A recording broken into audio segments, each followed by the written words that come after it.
À mon époque de pompe à bière, c'est arrivé qu'effectivement on injecte, je dirais, l'ensemble des produits dans une marketplace et qu'on se rende compte qu'à la fin, c'était la marketplace qui avait pris notre référencement.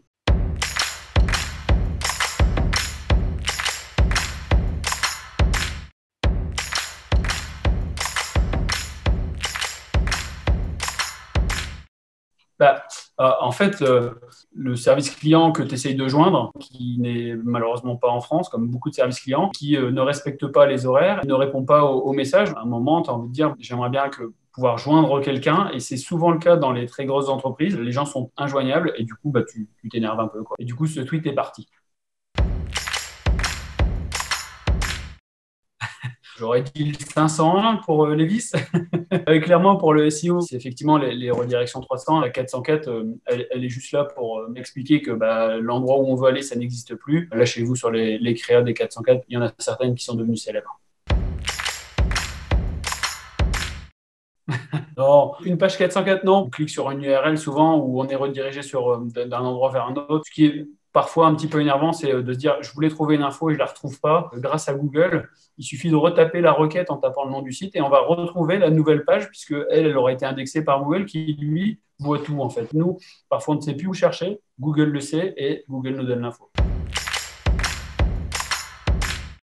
Oui, comme une page aura été indexée par les moteurs de recherche, elle est restée en mémoire dans les moteurs de recherche et eux font le job et ils viennent systématiquement revoir cette page. C'est aussi un mauvais message d'envoyer et de montrer que c'est devenu une 404. Plus ils voient de 404 et plus le message qui est envoyé, c'est je ne m'occupe pas bien de mon SEO et donc je ne m'occupe pas bien de mon site, je ne range pas ma chambre, donc c'est pas bien, quoi. Oui, il y en a qui oublient justement de faire une redirection quand un produit est devenu obsolète, en rupture de stock permanent chez le fournisseur. Ils ont tellement de produits indexés qu'ils en oublient qu'un produit peut générer encore du trafic. Ils ne font pas ce travail, ce job de redirection, sachant quand même que les CMS type Magento, WooCommerce, Presta sont quand même maintenant, je dirais, au fait de ces éléments-là. Donc ça peut être quelque chose qui peut être fait en automatique. Faut-il avoir, je dirais, décoché la case qui va bien pour que ce soit fait. Normalement, il y a un site A qui renvoie vers un site B. On évite de faire des redirections de redirection. Donc, normalement, non, il n'y a pas d'overdose de redirection, à moins qu'on ait fait, je dirais, vraiment une stratégie de dire je vais rediriger X sites vers une seule et même page. Encore faut-il que ces différents sites soient tous, je dirais, scrollés en même temps, que ça renvoie vers, je dirais, une même page. Et jamais oublier qu'il y a des sites qui ont des centaines de milliers de pages indexées. Petit aparté, nombre de sites se sont fait prendre leur référencement par Amazon, en tout cas au démarrage des marketplaces. Les moteurs de recherche attribuaient cette nouvelle URL plutôt à, je dirais, à un grand site qu'au petit site qui, lui, avait réellement généré cette page. À mon époque de pompe à bière, c'est arrivé qu'effectivement, on injecte, je dirais, l'ensemble des produits dans une marketplace et qu'on se rende compte qu'à la fin, c'était la marketplace qui avait pris notre référencement. Mais ça, c'était à la fois le début des marketplaces. Depuis, il y a beaucoup de choses qui ont aussi évolué.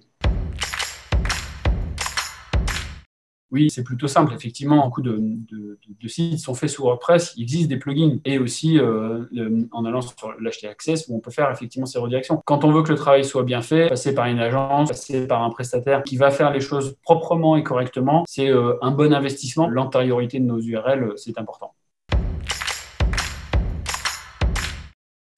Le conseil, c'est que la page que l'on redirige, l'URL que l'on redirige quand même sur, je dirais, une page qui a un contenu quasi similaire, ou en tout cas qui a le même champ sémantique, le même cocon sémantique. On ne peut pas avoir un sujet A et qui renvoie vers un sujet B où les deux sujets sont totalement distincts et du coup la redirection n'a que peu d'intérêt puisque, je dirais, les moteurs de recherche vont s'en rendre compte. On ne va pas rediriger sur des sujets qui sont totalement opposés. 404